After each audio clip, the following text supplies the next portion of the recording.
Bismillahirrahmanirrahim. Assalamualaikum warahmatullahi wabarakatuh. Innal hamdalillah nahmaduhu wa nasta'inuhu wa nastaghfiruh wa na'udzu billahi min syururi anfusina wa min sayyiati a'malina. May yahdihillahu fala mudhillalah wa may yudlil falan tajida lahu waliya mursyida. Rabbi shrah li sadri wa yassir li amri wahlul 'uqdatam min lisani yafqahu qawli. Apa kabar semua ibu-ibu? Alhamdulillah di awal tahun Masehi ini kita masih diberikan nikmat iman, nikmat Islam, nikmat sehat yang mudah-mudahan kita dan keluarga besar kita selalu dalam lindungan Allah Subhanahu wa taala. Ibu-ibu yang dirahmati Allah, insya Allah hari ini kita akan mencoba lanjutkan kajian tafsir kita yang mudah-mudahan dengan pembelajaran ini semakin bertambah keimanan kita kepada Allah dan juga semakin bertambah keyakinan kita akan ayat-ayat yang senantiasa kita pelajari menjadi bagian kebaikan yang akhirnya nantinya menjadi husnul khotimah buat kita. Nah ibu-ibu, insya Allah kita masuk kepada surat Al-Isra ayat 101 sampai terakhir. Bahkan kita juga akan memulakan dari surat Al-Kahfi dari ayat 1 sampai 8 atau 9 ya. Kita sama-sama membaca basmalah terlebih dahulu. Bismillahirrahmanirrahim. Dalam surat ini atau dalam ayat 101 dimulakan dari surat Al-Isra, di mana ini akan mengisahkan dari ayat 101 sampai 109 itu terkait tentang masalah mukjizat yang diberikan oleh Allah Subhanahu wa taala kepada Nabi Musa alaihi salam, yang mana ada 9 atau 16 ya, karena ada perbedaan pendapat ulama yang menyebutkan terkait dengan mukjizat yang diturunkan oleh Allah kepada Nabi Musa. Jadi walaupun pada hakikatnya mayoritas ulama menyebutkan 9 mukjizat ya yang diturunkan kepada Nabi Musa, dan nanti di ayat ini juga akan kita dapati di ayat-ayat ini bagaimana tentang sifat diturunkannya Al-Quran yang akhirnya akan menjadi petunjuk jalan bagi umat Islam. Kita baca ibu-ibu, mohon ibu-ibu perhatikan tafsirnya ya atau terjemahannya. Kita bacakan terjemahannya ya ibu-ibu ya.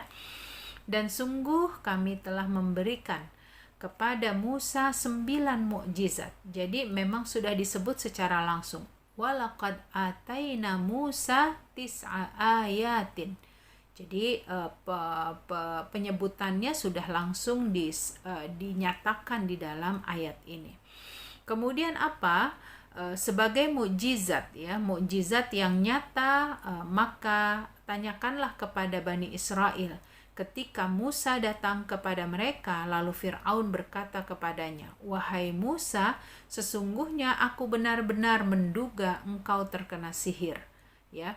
Dan Musa menjawab, "Sungguh engkau telah mengetahui bahwa tidak ada yang menurunkan mukjizat-mukjizat itu kecuali Tuhan yang memelihara langit dan bumi sebagai bukti-bukti yang nyata. Dan sungguh aku benar-benar menduga engkau akan binasa, wahai Fir'aun." Kemudian Fir'aun hendak mengusir mereka Musa dan pengikutnya dari bumi Mesir. Maka kami menenggelamkan Fir'aun beserta yang bersamanya dan keseluruhannya. Dan setelah itu kami berfirman kepada Bani Israel, "Tinggallah di negeri ini, tetapi apabila masa berbangkit datang, niscaya kami kumpulkan kamu dalam keadaan bercampur baur.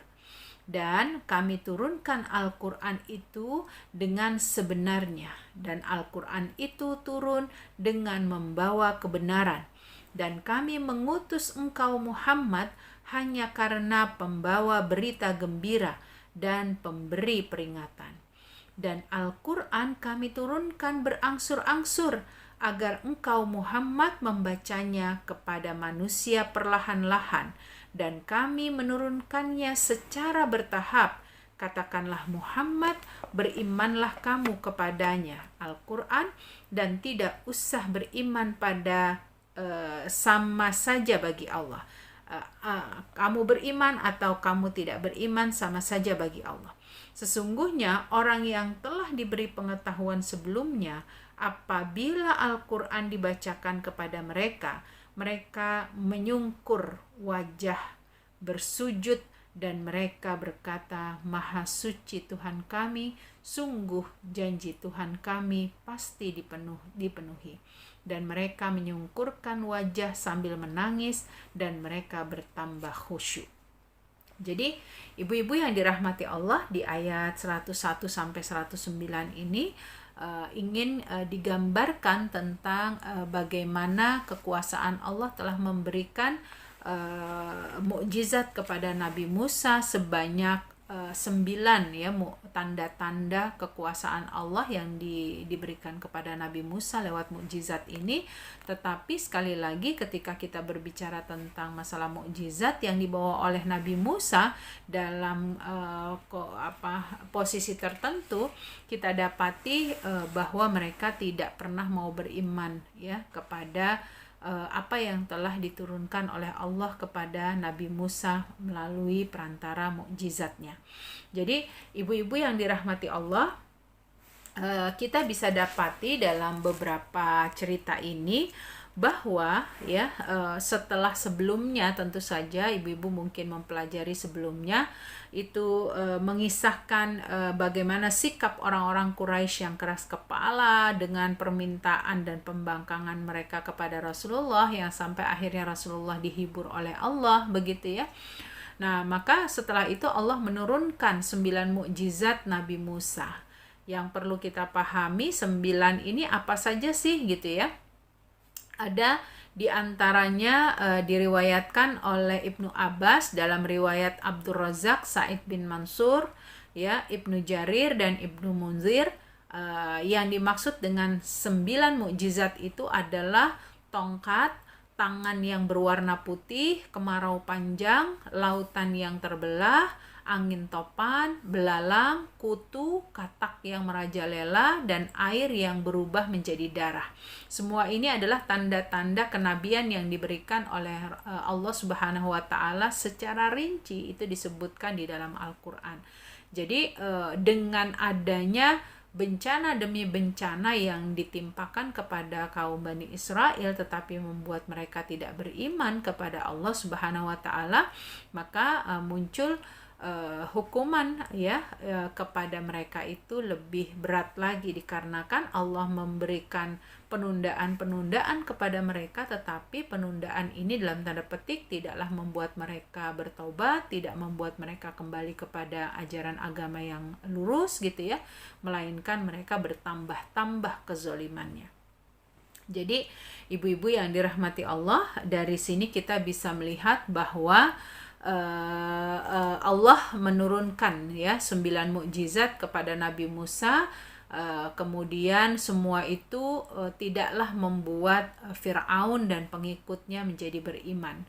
Maka 9 mukjizat ini yang sudah diberikan kepada Nabi Musa, yang kemudian Fir'aun justru mengatakan itu adalah sihirnya Musa gitu ya. Ini membuat murka Allah tentu saja, dan akhirnya dibuatlah sebuah perhitungan di mana perhitungan ini merupakan titik akhir dari sebuah perjalanan yang dilakukan oleh Fir'aun dan pengikutnya. Ya, beberapa waktu lalu tentu kita sudah mendapatkan gambaran terkait dengan kisah Nabi Musa ini, tapi kembali kita diingatkan ya, ibu-ibu, dalam kita membaca Al-Quran pasti kita akan ketemu dengan cerita-cerita yang berulang untuk saling menguatkan. Di dalam surat Al-Isra ini juga demikian. Ya, kemudian Allah setelah menjelaskan tentang kisah Nabi Musa yang memiliki 9 mukjizat itu gitu ya, kemudian apa, Allah menegaskan walaqad ataina Musa tis'a ayatin bayyinat ya, sungguh telah ada kami bantu Musa dan telah kami beri dia 9 mukjizat yang menjadi bukti nyata bagi kenabiannya terkait apa yang dia sampaikan, yaitu ketika Allah mengutusnya kepada Firaun dan kaumnya, namun mereka tidak beriman dengan mukjizat-mukjizat tersebut. Jadi kembali dikuatkan, orang-orang seperti Firaun dan pengikutnya, apapun yang disampaikan kepada mereka berupa kebenaran, ya, bahkan ini mukjizat sudah sampai banyak gitu ya, berjumlah 9 gitu, tetapi mereka tetap tidak bergeming, ya, tidak beriman. Dengan mudahnya mereka mengatakan bahwa itu semata-mata karena sihirnya Musa, begitu ya. Padahal jelas bahwa apa yang dilakukan atau apa yang disampaikan oleh Nabi Musa itu semuanya adalah wahyu dari Allah Subhanahu wa taala. Karena itu ibu-ibu yang dirahmati Allah, adapun yang menyebutkan 16 mukjizat, ya, itu ditambahkan beberapa pemahaman atau ditambahkan beberapa kejadian yang memang pada saat itu dihadapi oleh Nabi Musa. Salah satu contohnya dihilangkan kesulitan berbicara dari lidahnya, itu disebut bagian dari mukjizat dan lain sebagainya. Kemudian ibu-ibu yang dirahmati Allah Subhanahu wa taala, dilanjutkan dengan ayat, ya. Beliau, para ulama, ya, mengingatkan bahwa 9 mukjizat tersebut, ya, itu merupakan bagian penguat bagi Nabi Musa dan pengikutnya yang memang setia, yang memang beriman, gitu ya. Maka ketika ditanya tentang 9 mukjizat itu, beliau menjawab, ke-9 mukjizat tersebut adalah agar kalian tidak menyekutukan Allah, tidak mencuri, tidak berzina, tidak membunuh, tidak mempraktikkan sihir, tidak memakan riba, tidak menuduh perempuan baik-baik, dan tidak melarikan diri dari medan peperangan, ya, ketika terjadinya perang. Wahai orang Yahudi, janganlah kalian melanggar hari Sabtu, ya. Kedua orang itu berdiri dan mencium kedua tangan dan kaki beliau, tapi mereka berkata, apa? Kami bersaksi bahwa kamu adalah seorang nabi. Seandainya kami tidak takut dibunuh, pasti kami akan beriman. Jika bukan karena itu, kami tidak akan mengikutimu. Artinya apa, ibu-ibu? Orang-orang ini, ya, pengikutnya Firaun, itu tahu, ya, ada di antara mereka yang mengetahui bahwa apa yang dibawa oleh Nabi Musa, dibawa oleh mukjizat Nabi Musa itu benar adanya. Tetapi karena rasa takut mereka, begitu ya, dan kita kembali mendapatkan sebuah pengingatan bahwa banyaknya orang-orang yang tetap berpegang teguh kepada ajaran nenek moyang, walaupun mereka sesungguhnya memahami bahwa itu adalah sebuah hal yang fatal ketika diikuti, ya. Sekali lagi itu. Kemudian dilanjutkan, fas'al bani Israel, maka tanyakanlah wahai Nabi kepada Bani Israel yang hidup semasa denganmu, seperti Abdullah bin Salam dan teman-temannya. Tanyakan kepada mereka dengan pertanyaan untuk menegaskan, menguatkan, dan meyakinkan agar kamu tahu bahwa hal tersebut di dalam apa? Di dalam kitab suci mereka itu ada. Ya, itulah yang dikuatkan oleh Allah Subhanahu wa taala, bagaimana orang-orang Yahudi dan orang-orang Nasrani dalam hal ini, sekalipun mereka mengetahui tentang kebenaran itu, selain mereka bukan bagian dari ahli kitab, bisa jadi mereka tidak akan beriman, ya, terbawa kepada kebiasaan ajaran nenek moyang. Kemudian ibu-ibu disebutkan, idja'ahum faqala lahu fir'aun inni la'adhunnuka ya Musa mashura, ya. Maka bertanyalah kepada mereka ketika Musa datang kepada mereka dengan mukjizat tersebut, dan dia menyampaikan kepada Firaun, ya, tentang mukjizat tersebut. Tapi apa kata Firaun? Inni la'adhunnuka ya Musa mashura. Sungguh Aku mengira bahwa engkau, wahai Musa, adalah orang yang terkena sihir sehingga akalmu terganggu. Jadi alias Fir'aun itu beranggapan bahwa Nabi Musa mengabarkan tentang apapun yang dia dapati dari Allah Subhanahu wa taala itu merupakan bentuk kegilaan yang tidak masuk akal, ya.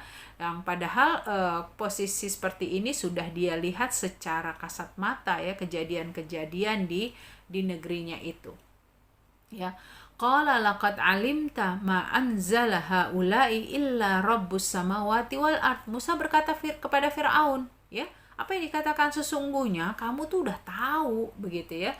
Sudah tahu dengan sebenarnya bahwa apa yang aku dapati atau dari 9 mukjizat itu diturunkan oleh Allah pencipta langit dan bumi, ya. Tapi ya sekali lagi engkau berada pada jalan yang tidak lurus, gitu ya. Engkau berada pada jalan yang ingin diambil pada jalan yang tidak lurus tadi, begitu. Jadi inilah yang menyebabkan Nabi Musa alaihi salam mengembalikan segala urusannya sudah kepada Allah. Mungkin kalau membahasakan kita hari ini, lelah hayati, gitu ya, kira-kira seperti itu. Ini Nabi Musa sudah berhadapan dengan Fir'aun, diperlihatkan dengan segala bentuk mukjizat yang diturunkan oleh Allah, begitu ya, kepada Nabi Musa, tapi tetap dia tidak beriman, bahkan dia mencari celah dengan mengatakan Nabi Musa itu ibarat orang gila, ya.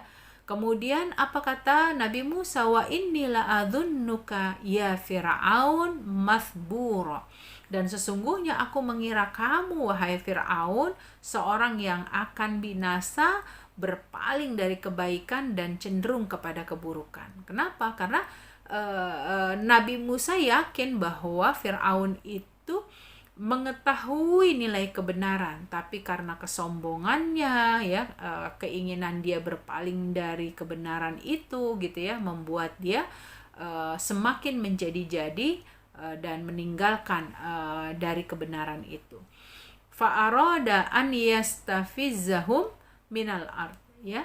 Jadi kata Fir'aun, yakni ketika Fir'aun ingin mengeluarkan Musa dan kaumnya. Jadi ada keinginan dari Fir'aun ketika melihat bahwa setiap kali negerinya itu mendapatkan ujian, mendapatkan fitnah dari Allah Subhanahu wa taala, kemudian Nabi Musa itu dengan mudahnya meminta kepada Allah, berdoa kepada Allah, dan Allah selalu mengabulkan apa yang diminta oleh Nabi Musa untuk kaumnya. Jadi semua ujian-ujian itu kemudian diselesaikan, ya, seperti kutu, katak tadi, ya, kemudian seluruh air di tempat itu menjadi darah. Itu semuanya karena salah satu kebersihan hati Nabi Musa, karena menginginkan kaumnya itu beriman kepada Allah, dia selalu meminta kepada Allah. Apalagi kaumnya itu selalu menguatkan kepada Nabi Musa, mintakan kepada Tuhanmu, setelah ini kami beriman. Jadi seolah-olah harapan dari kaumnya untuk bisa kembali kepada nilai-nilai yang benar itu sangat dinantikan oleh Nabi Musa, tapi kenyataannya tidak, ya. Maka itu dikatakan oleh Fir'aun, karena ada upaya terus dari Nabi Musa, Fir'aun dan pengikutnya ini ingin mengusir, seolah-olah mengeluarkan Nabi Musa dan kaumnya, ya. Kemudian upaya-upaya ini diupayakan, gitu ya, supaya mengeluarkan Musa dan kaumnya, Bani Israel itu, dari Mesir dengan dibunuh atau diusir. Ya, kemudian fa'aghraqnahu wa man ma'ahu jami'ah, maka kami tenggelamkan ia dan seluruh tentaranya di lautan. Inilah konsekuensi yang akan diterima oleh Fir'aun dan pengikutnya, ya, yang akhirnya ditenggelamkan oleh Allah Subhanahu wa taala di laut, yang kemudian pada saat pertolongan Allah diberikan kepada Nabi Musa dan pengikutnya, pada saat yang bersamaan juga ada kondisi yang didapati oleh Firaun dan pengikutnya, yaitu ditenggelamkan. Ini kisah yang sudah pernah kita ceritakan, ibu-ibu mohon maaf kalau kita tidak terlalu detail kembali, karena nanti akan kita dapati cerita yang lain. Wa qulna min ba'dihi li bani Israil iskunu al-ard, ya. Jadi kami selamatkan Musa dan kaumnya. Wa qulna min ba'dihi li bani Israil askunu al-ard, gitu. Ya, dan kami selamatkan Musa dan kaumnya, Bani Israel, dan setelah Firaun binasa kami katakan kepada mereka, menetaplah di negeri yang Firaun ingin mengeluarkan kalian dari dalamnya, yaitu Mesir atau Syam, tempat yang telah dijanjikan kepada kalian. Ya, kita pernah membaca atau mempelajarinya ibu-ibu ketika Firaun itu ditenggelamkan oleh Allah Subhanahu wa taala sampai semua dalam keadaan wafat, yang semuanya juga tidak terlihat fisiknya ya, tapi Allah ingin memperlihatkan fisik Firaun ini untuk dijadikan pelajaran. Nah, makanya kalau kita pernah berangkat ke Mesir gitu ya, kita akan dapati ada museum yang memang difungsikan untuk mengambil pelajaran bagaimana kemurkaan Allah kepada Firaun itu yang menyebabkan Firaun mendapatkan azab dari Allah Subhanahu wa taala ya. Tapi kadang-kadang orang salah kaprah ya, justru melihat kehebatan Firaun. Tidak sedikit ya masyarakat Mesir itu justru mengagung-agungkan Firaun ya, seperti itu. Kemudian fa idza jaa wa'dul akhirati ji'na bikum lafifa. Jika datang hari kiamat, kami akan datangkan kalian dan musuh-musuh kalian dalam kondisi bercampur antara kalian dengan mereka.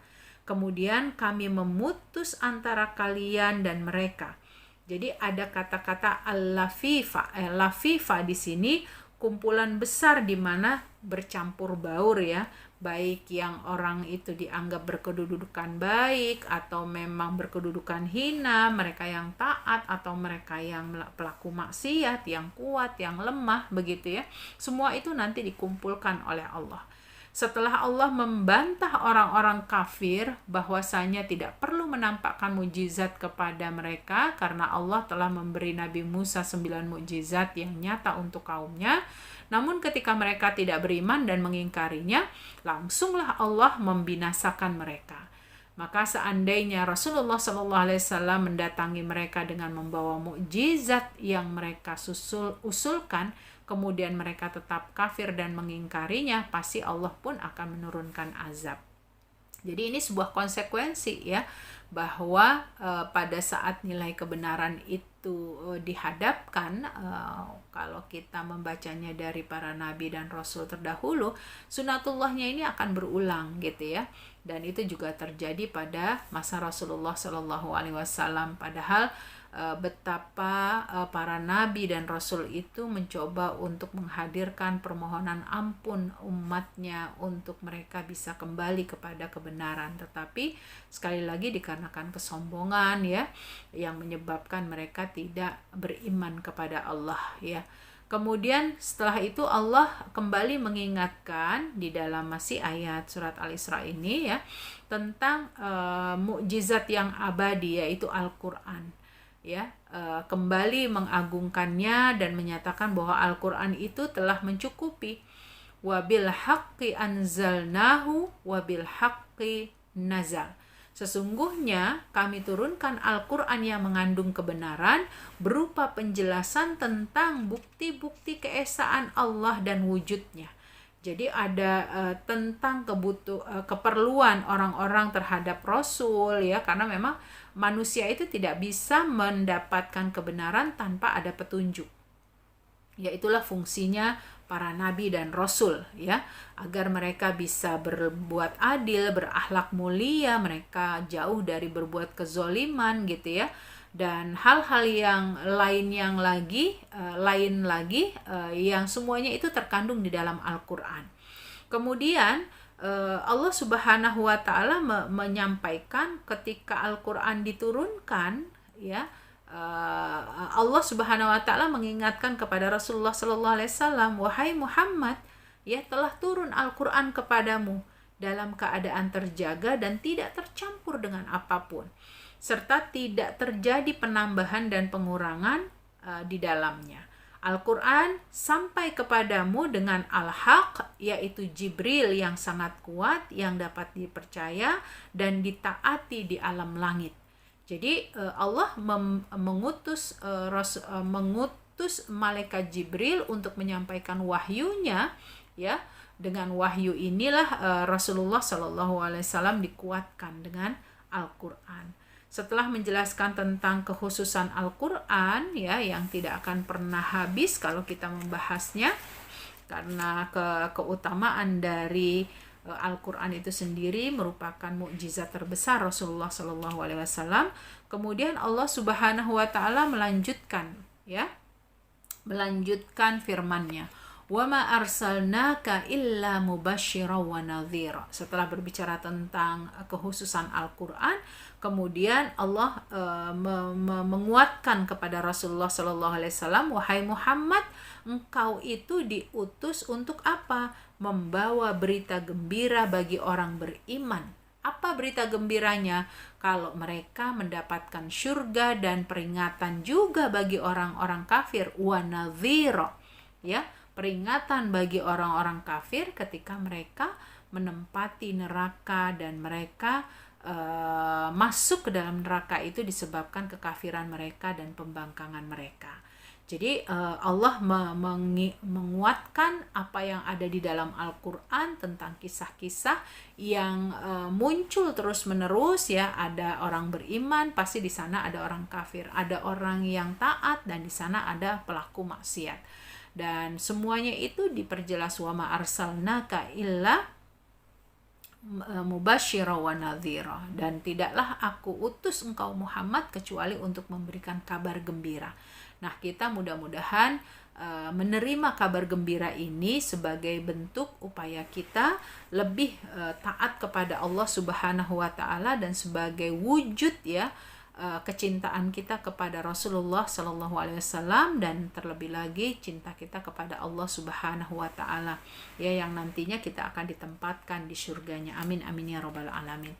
Kemudian Allah kembali menjelaskan tentang turunnya Al-Quran, ya, bahwa Al-Quran itu diturunkan secara berangsur-angsur. Kenapa berangsur-angsur? Ya, karena nilai keberangsuran itu disesuaikan dengan peristiwa dan kesempatan. Ya, wa qara'nal qur'anahu litaqra'ahu 'alan nasi 'ala mukthin wa nazzalnahu tanzila. Ya, kami turunkan Al-Qur'an secara terpisah-pisah dan berangsur-angsur selama 23 tahun. Al-Qur'an tidak turun dalam 1 atau 2 hari sekaligus, gitu ya.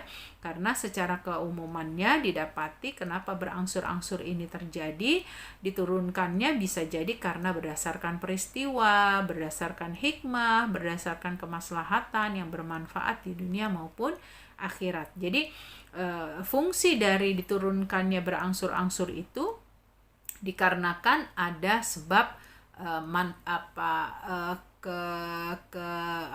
kemanfaatannya, ya, kemaslahatannya, dan hikmah-hikmah yang terkandung di dalam peristiwa-peristiwa tersebut. Dan tentu kita tahu bahwa turunnya Al-Quran dimulai pada malam Lailatul Qadar, di mana kita memahami malam Lailatul Qadar itu merupakan malam di mana Rasulullah SAW selalu bertalaki, ya, mentalakikan Al-Quran kepada malaikat Jibril. Kemudian ibu-ibu yang dirahmati Allah, ya, diingatkan lagi di sini bagaimana wa nazzalnahu tanzila, menunjukkan bahwa turunnya Al-Quran itu karena disesuaikan dengan peristiwa. Ya, kemudian Allah mengancam, ya, mengancam orang yang meremehkan dan tidak memperdulikan, ya, memperdulikan dirinya untuk beriman dan tidak mau peduli dengan nilai-nilai Al-Quran. Qul aminu bihi aw la tu'minu. Katakanlah wahai Muhammad kepada orang-orang kafir yang tidak meyakini Al-Quran ialah mukjizat yang sudah mencukupinya, maka mereka pasti akan masuk neraka gitu ya. Berimanlah dengan Al-Quran, diminta untuk beriman gitu ya. Jika kalian tidak beriman dengannya ya, padahal ini adalah kebenaran yang diturunkan oleh Allah begitu ya, ketika itu mereka tidak lakukan, maka bersiaplah mereka masuk ke dalam nerakanya Allah. Kemudian dilanjutkan lagi dengan innalladzina utul ilma min qablihi ya, sampai akhir ayatnya gitu disebutkan sesungguhnya para ulama soleh dari kalangan ahlul kitab yang berpegang teguh kepada kitab suci, mereka tidak mengubah atau mendistorsikannya. Jadi bahkan ketika ayat-ayat Al-Quran itu dibacakan ya, mereka itu akan langsung sujud mengagungkan apa? Mengagungkan hukum-hukum Allah, mengagungkan Allah begitu. Kenapa demikian? Karena pada hakikatnya ahlul kitab pada masa itu betul-betul memahami apa yang diturunkan oleh Allah Subhanahu wa taala melalui Rasulullah Shallallahu alaihi wasallam. Makanya di sini digambarkan ketika mereka bersujud gitu ya, setelah diperdengarkan ayat-ayat Al-Qur'an, itu ada kata lafal lil adqan ya, yang artinya pada janggut-janggut mereka itu ketika mereka sujud gitu ya. Kemudian sujudnya mereka itu memberikan bentuk kinayah ya, kinayah bentuk pengandaian bahwa mereka melakukan ketundukan, kehusyuan disebabkan karena rasa takut yang luar biasa kepada Allah Subhanahu wa taala. Nah, inilah gambaran bahwa orang-orang yang memang keluar dari keimanan mereka ya, tidak seperti yang dilakukan oleh para ahli kitab gitu ya. Mereka itu tidak akan peduli dengan apa yang dilakukan oleh ahli kitab. Bahkan makanya di ayat selanjutnya Allah menyindir gitu ya, ahli kitabmu saja, orang-orang tanda petik ya, ulama-ulamamu saja itu bersungkur gitu ya, sujud kepada Allah. Masa sih kamu tuh tidak bersungkur gitu ya, tidak menunjukkan ketundukan dan kehusyuan serta rasa takut kepada Allah gitu ya. Itu berbagai sindiran gitu di dalam ayat Al-Quran ditujukan kepada orang-orang kafir. Bahkan mereka pada saat sujud mereka menyebutkan subhana rabbina ya, yakni mereka mengucapkan lafal menyebutkan pensucian kepada Allah Subhanahu wa taala, mengagungkan, memuliakan kekuasaannya yang secara sempurna sebagai bentuk pengakuan bahwa Allah tidak akan pernah menyalahi janji. Ya, oleh karena itu mereka juga berkata in kana wa'du rabbina lamaf'ula. Mereka sebagaimana dikatakan oleh seorang mufassir ya, yang bernama Mujahid, adalah orang-orang dari kalangan ahlul kitab gitu. Ketika mereka mendengar apa yang diturunkan oleh Rasulullah SAW, mereka langsung tersungkur. Ya, di antara mereka itu ada yang menyebutnya Zaid bin Amr bin Nufail, Waraqah bin Naufal, dan Abdullah bin Salam. Itu adalah orang-orang yang dikenal sebagai ahlul kitab yang kemudian ketika Rasulullah menyampaikan kebenaran lewat Al-Quran itu mereka langsung tersungkur. Ya, sujud mereka itu merupakan sindiran ya kepada siapa? Kepada selain mereka. Ya, coba lihat nih, orang-orang ini saja yang mereka dikenal sebagai orang baik di kalangan mereka itu tersungkur gitu untuk menunjukkan ketundukan mereka kepada Allah Subhanahu wa taala. Mereka mengakui adanya Al-Qur'an, mereka beriman kepada Al-Qur'an, mereka juga mempercayai ya, meyakini dan memahami apa yang dibawa oleh Rasulullah Sallallahu Alaihi Wasallam. Mereka juga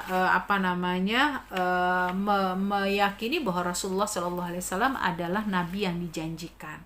Jadi masya Allah ya, kita lihat betapa kekuatan dari ayat-ayat ini memberikan pesan ya, betapa orang-orang kafir itu dengan hitamnya hatinya mereka tidak pernah menerima kebenaran ya.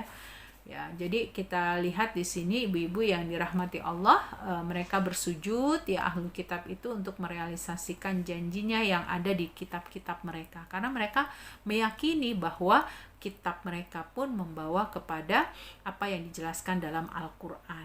Begitu. Bentuk sujud seperti ini difirmankan oleh Allah Subhanahu wa taala, wa yakhirruna lil adqani yabkuna wa yaziduhum khusyu'a. Ya, mereka tersungkur sujud sembari menangis dengan penuh kekhusyuan. Ya, jadi ya bekun sambil menangis ya, untuk menunjukkan kerendahan hati mereka, kerendahan diri mereka di hadapan Allah. Karena apa? Takut kepada Allah serta dengan penuh keimanan dan pembenaran kepada kitab sucinya dan rasulnya. Sujud mereka semakin menambah kekhusyuan mereka. Maksudnya apa? Semakin menambah keimanan dan penyerahan diri mereka kepada Allah Subhanahu wa taala.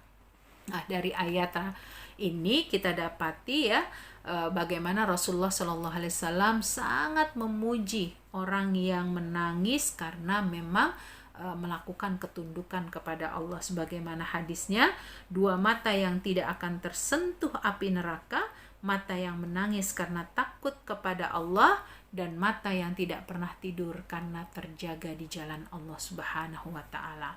Dari sini ibu-ibu yang dirahmati Allah, mudah-mudahan kita banyak bisa mengambil pelajaran agar setiap kali kita mengingat betapa Allah Subhanahu wa taala telah memberikan pembenarannya lewat wahyunya kepada Rasulullah sallallahu alaihi wasallam, tidaklah layak bagi kita untuk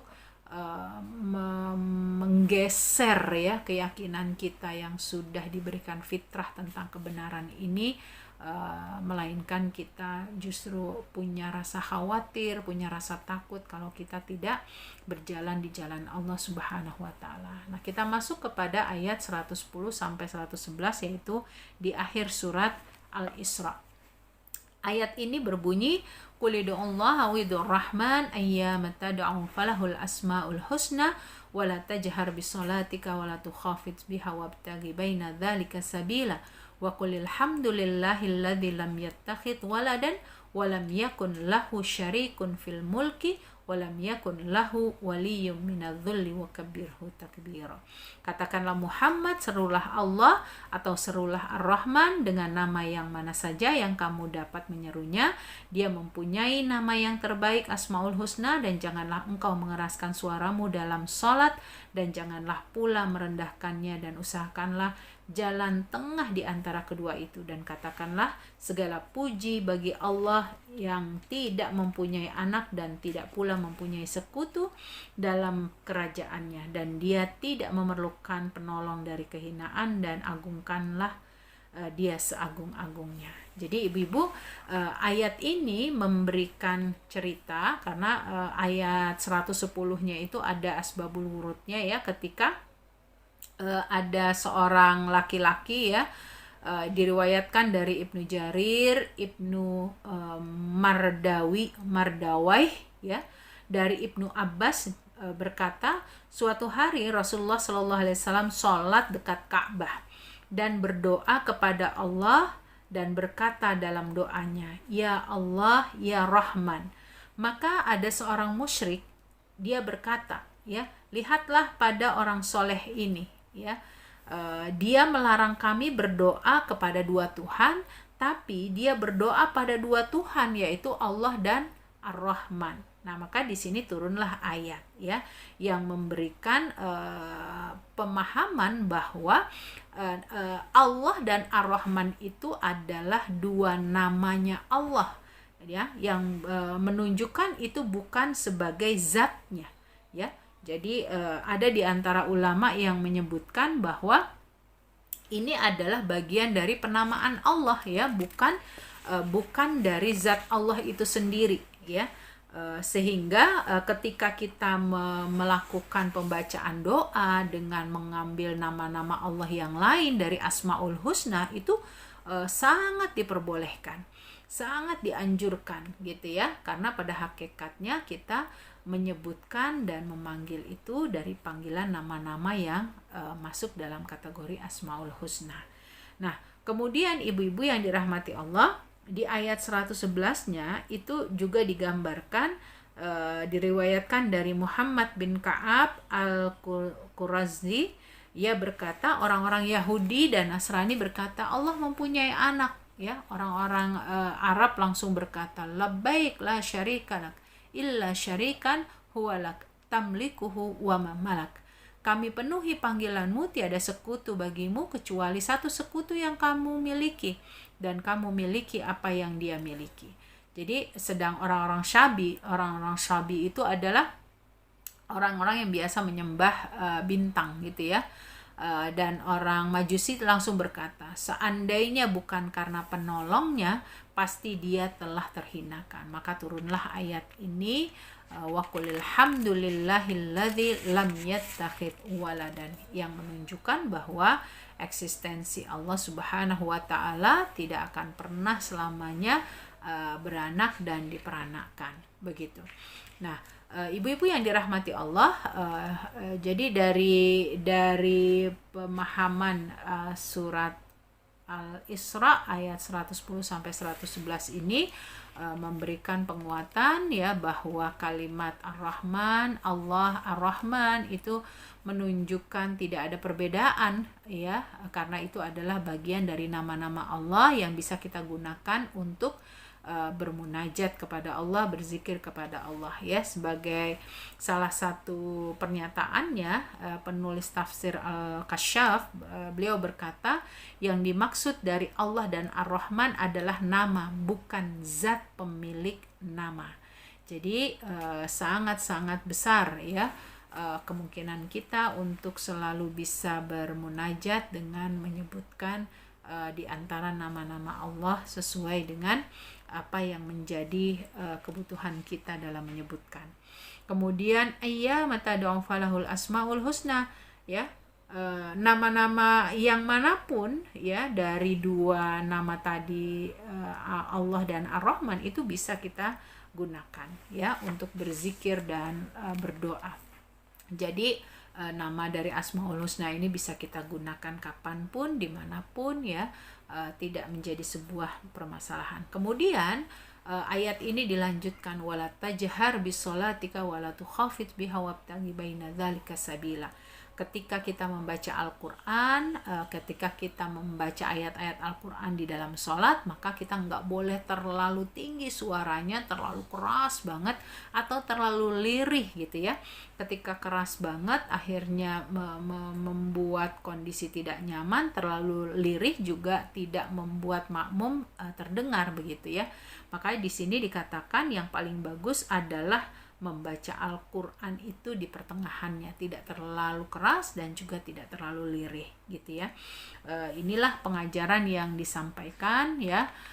Kemudian di akhir kalimatnya, wa qulil hamdulillahilladzi lam yattakhidh waladan wa lam yakun lahu waliyyun minadh-dhulli wa kabbirhu takbira. Ya, di sini ada kalimat wa qulil hamd ya, hanya milik Allah pujian dan rasa syukur atas nikmat yang dilimpahkan kepada hamba-hambanya. Yang artinya di sini ada 3 sifat ya. Dari ayat ini saja terdapat 3 sifat bagaimana mensucikan dirinya dari kekurangan ya. Yang pertama, Allah itu tidak memiliki anak karena memang tidak memerlukan.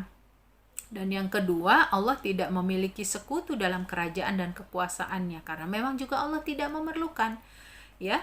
Kemudian yang ketiga, Allah tidak hina sehingga memiliki penolong. Artinya Allah tidak membutuhkan orang lain untuk menjadikan, atau makhluk lain untuk menjadi penolongnya. Inilah keagungan ya yang dimiliki oleh Allah Subhanahu wa taala, di mana dari 3 keagungan yang tadi disebutkan, bentuk pensucian yang dimiliki oleh Allah, kebesaran dan kekuasaan yang dimiliki oleh Allah, itu termaktub di dalam surat Al-Ikhlas.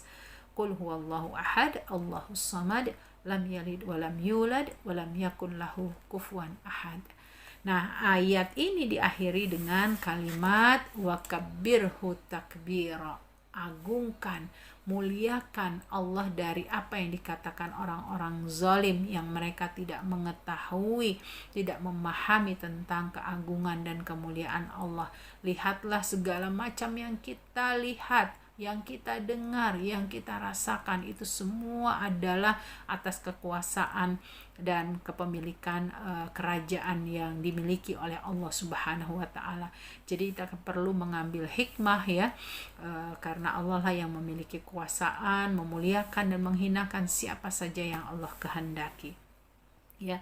Alhamdulillahilladzi lam yattakhidz waladan, kata Rasulullah sallallahu alaihi wasallam, ayat kemuliaan adalah segala puji bagi Allah yang tidak mempunyai anak dan tidak mempunyai sekutu dalam kerajaannya, di dalam akhir surat ini.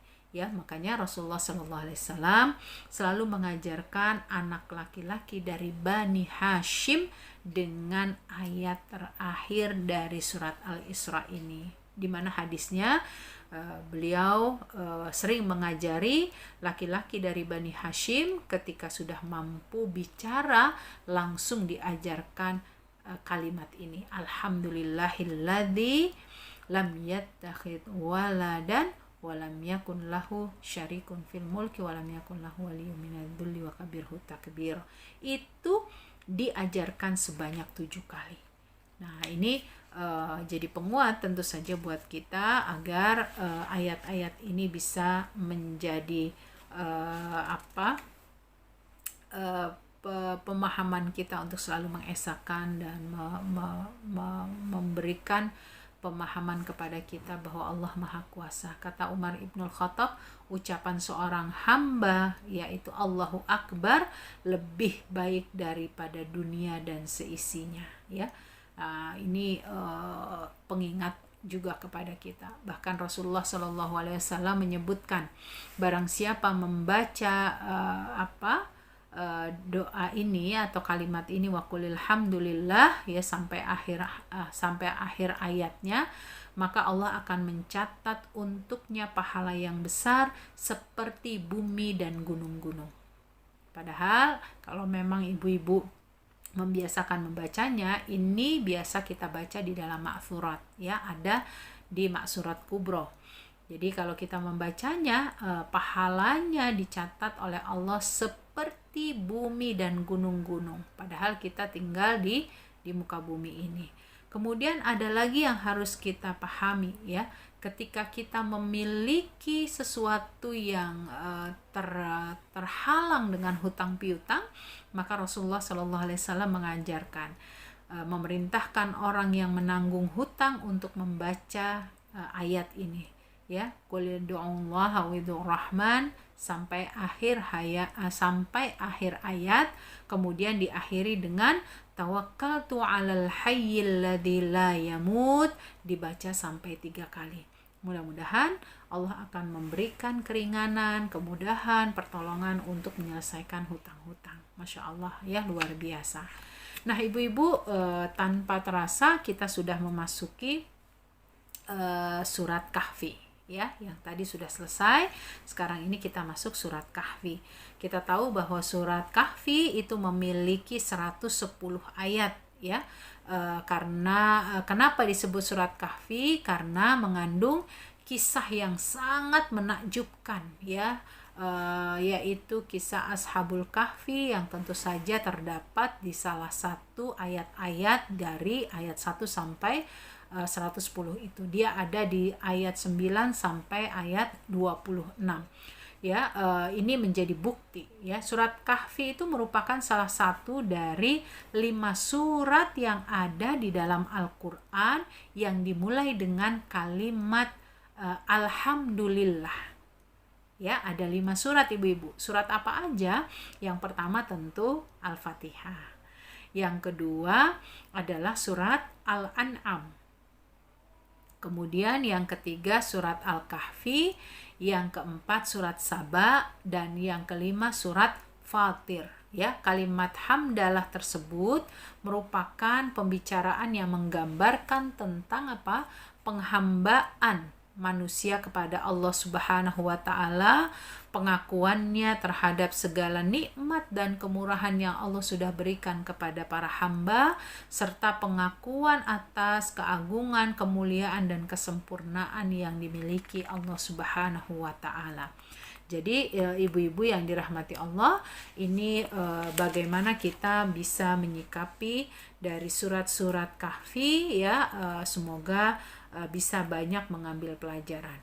Dan tentu surat Kahfi ini secara keseluruhannya terdapat 3 kandungan ya. Selain terdapat di dalamnya membicarakan tentang Al-Quran itu sendiri, ada 3 cerita yang sangat luar biasa di dalam surat Kahfi, dan kita tidak bisa menyelesaikannya pada hari ini karena hari ini sampai di ayat ke-8 ya. Jadi ada 3 kisah yang luar biasa ya.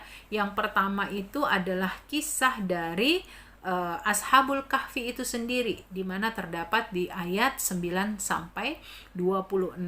Kemudian ada kisah yang dahsyat juga, yaitu kisah Nabi Musa dan Khidir. Ini terdapat di ayat 60 sampai 78. Yang masing-masing ini memiliki kisah-kisah tersendiri dan insya Allah akan digulirkan terus pada saat kita membahas kajian tafsir ini. Kemudian yang ketiga adalah kisah Zulkarnain yang ada pada ayat 83 sampai 99.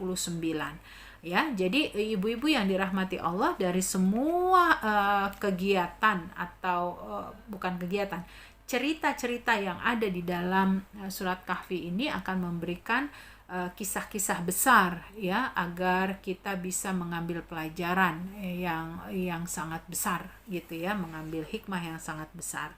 Kemudian ibu-ibu, saya tidak membahas secara detail ya, karena insya Allah akan didetilkan lewat per ayatnya. Tapi surat Kahfi ini ditutup dengan 3 poin yang sangat penting. Apa itu poinnya? Yang pertama adalah pemberitahuan tentang siapa saja yang melakukan amal-amal dan dia menjadi sia-sia amalnya ya, yaitu adalah orang-orang kafir ya.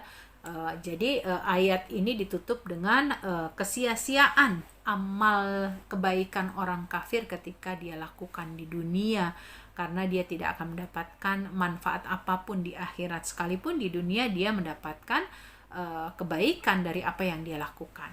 Kemudian ayat ini juga dapat kita ambil hikmahnya adalah di penutupnya, berita gembira bagi orang mukmin yang beramal soleh, dia akan mendapatkan nikmat yang abadi di sisi Allah Subhanahu wa taala nanti di akhirat. Itu terdapat di akhir-akhir suratnya gitu ya, di akhir-akhir ayatnya, kalau tidak silap saya itu 107 sampai 108.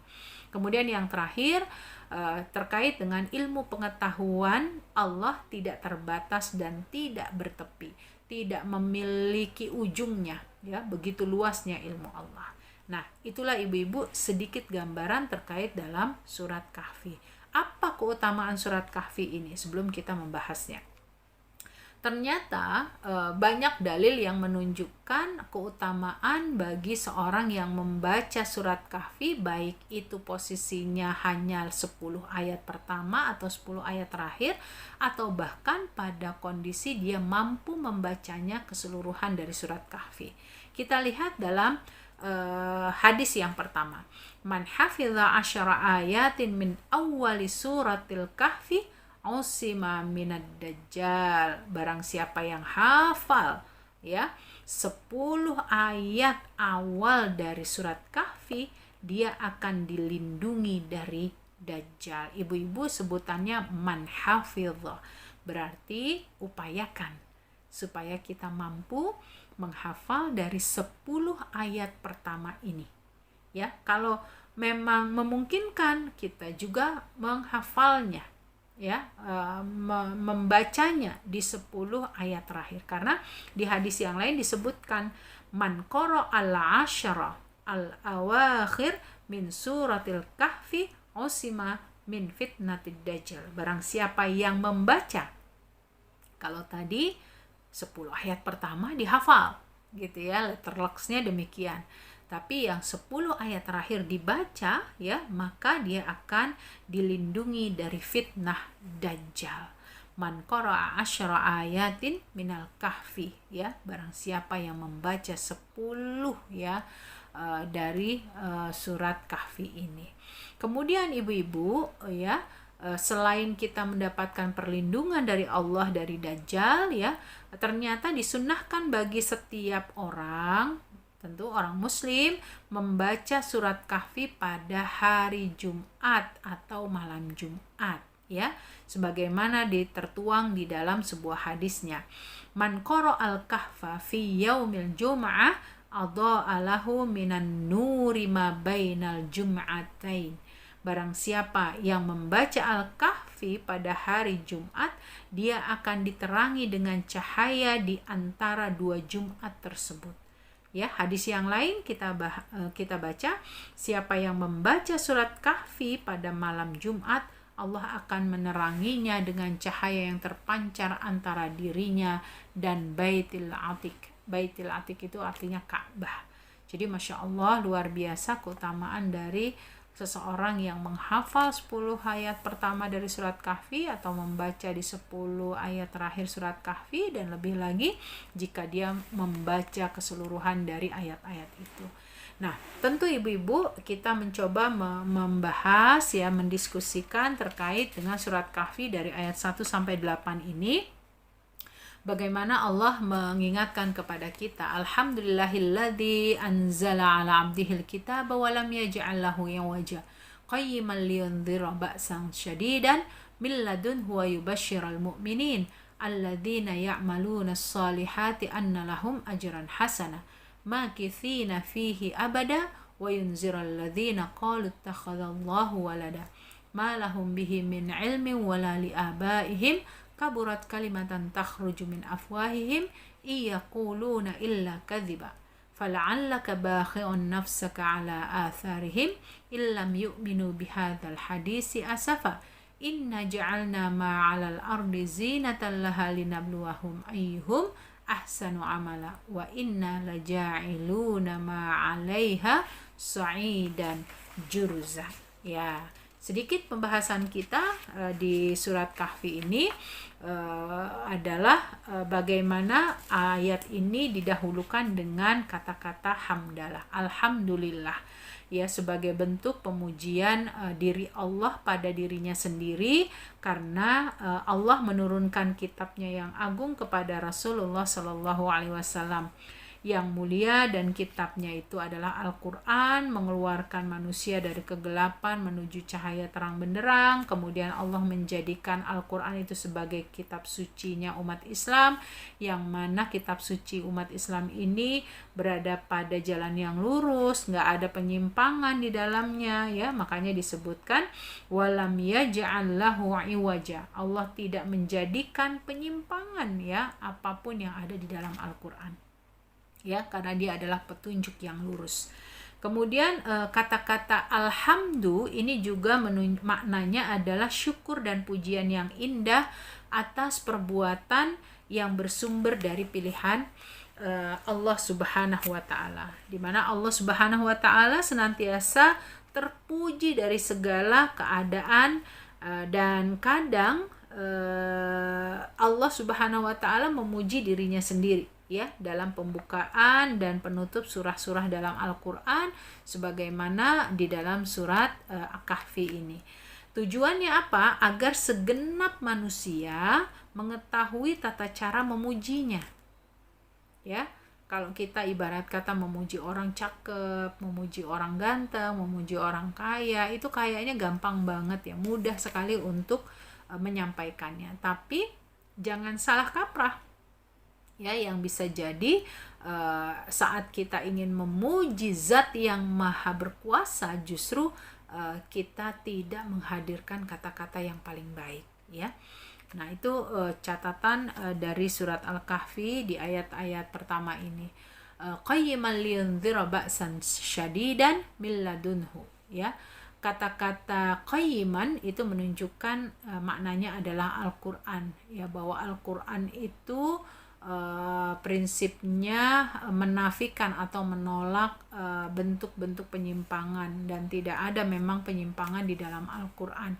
Jadi ini hanya sekedar memberikan sebuah penegasan untuk memberikan penguatan, tidak bisa ya, tidak ada dan tidak akan mungkin terjadinya penyimpangan terdapat di dalam Al-Quran ya.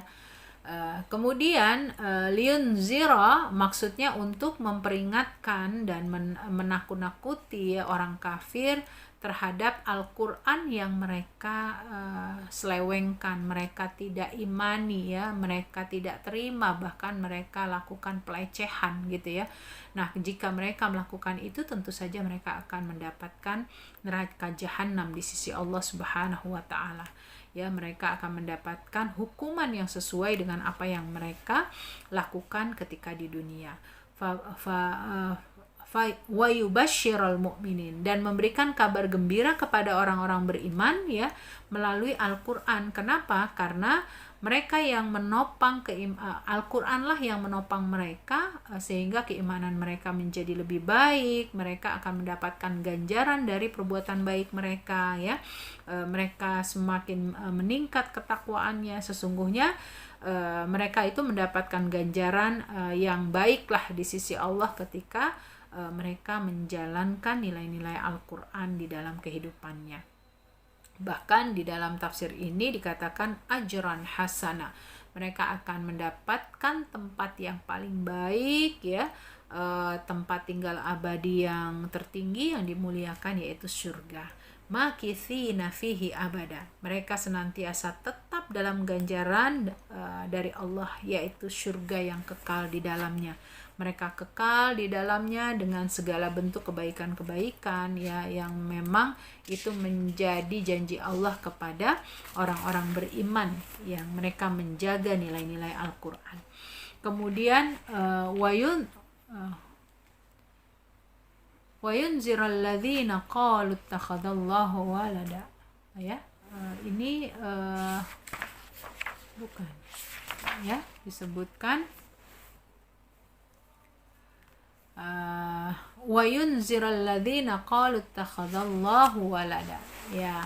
Masih di ayat ini kita dapati bahwa ada penghususan ya, memperingatkan orang kafir yang mengatakan bahwa Allah itu memiliki anak ya. Orang-orang kafir yang mengatasnamakan ya bahwa Allah itu ya butuh bantuan ya. Bahkan Allah itu punya anak ya. Allah menghususkan penyebutan orang-orang yang mengatakan hal tersebut, padahal mereka sudah masuk dalam peringatan umum bagi orang-orang kafir yang telah disebut untuk menunjukkan bahwa seburuk-buruk jenis kekufuran dan kemaksiatan kepada Allah adalah mengatakan kalau Allah itu memiliki anak ya. Jadi ada kata-kata qalu itu ingin menegaskan bahwa kalaupun nggak pakai qalu aja, orang-orang kafir itu pasti masuk neraka.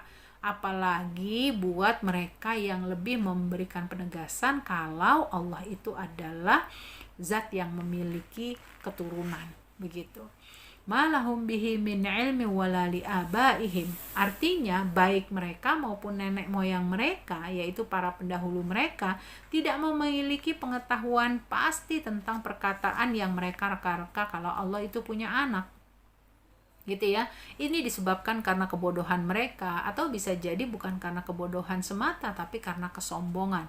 Ya, tadi kita sudah jelaskan gitu ya bagaimana dampak dari kesombongan ini. Seseorang yang sebenarnya sudah melihat kebenaran di depan matanya tetap menolak ya, karena gengsi dan kesombongan yang dimiliki. Kaburat kalimatan takhruju min afwahihim, sungguh kata-kata mereka itu sangat buruk ya. Mereka itu mengucapkan secara lancang, padahal kata-kata yang mereka sebutkan bahwa Allah Subhanahu wa taala memiliki anak itu merupakan bentuk kalimat kufur ya. Iyaquluna illa kadziba, kata-kata mereka itu adalah kata-kata kebohongan, perkataan yang tidak memberikan nilai-nilai kebenaran. Selanjutnya Allah memberikan hiburan ya, menghibur Rasulullah Shallallahu Alaihi Wasallam. Allah membahagiakan dan menghibur Rasulullah Shallallahu Alaihi Wasallam dari kesedihan beliau atas perbuatan orang-orang kafir yang mana mereka sudah diberikan peringatan, diberikan nasihat gitu, tetap mereka tidak beriman. Maka Allah Subhanahu Wa Taala mengingatkan, fala'allaka bakhi'un nafsaka ala atharihim.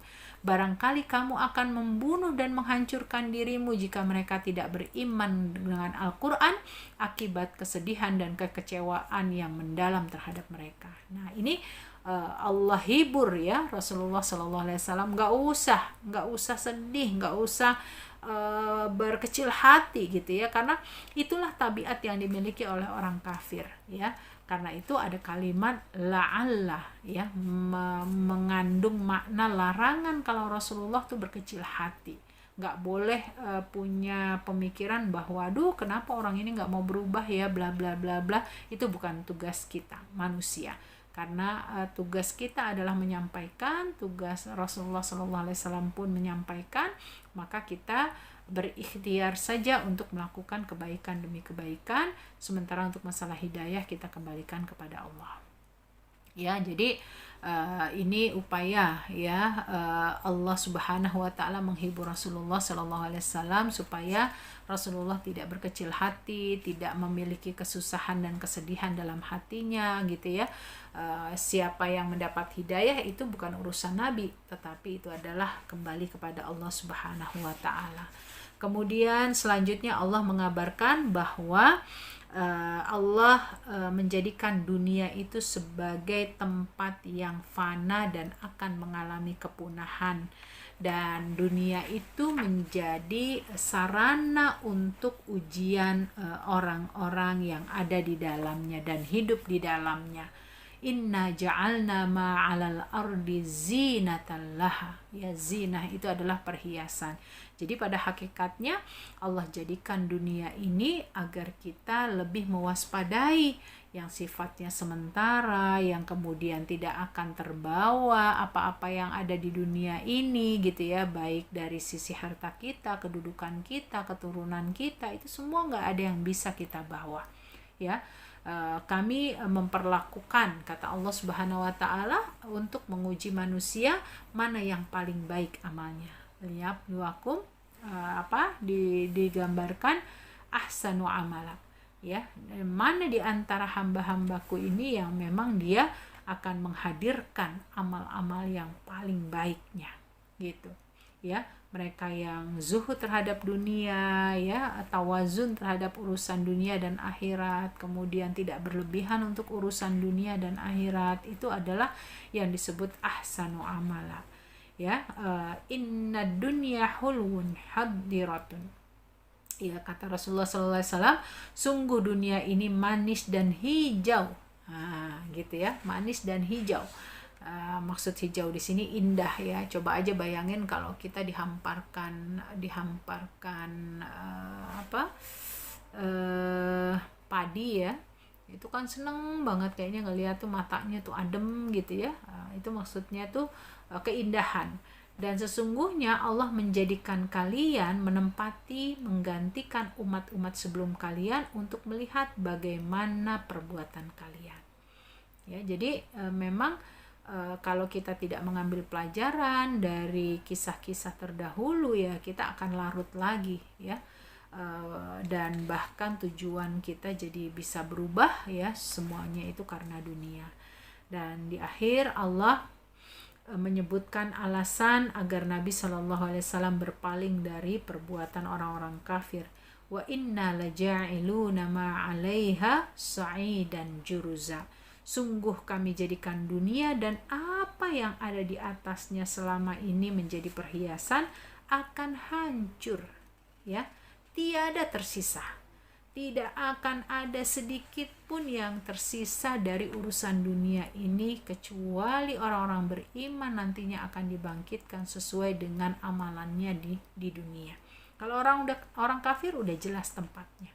Maka ada kalimat sa'i dan juruza ya, dia itu akan diangkat ya, seperti bumi yang putih tanpa tumbuhan dan hal yang bermanfaat di atasnya.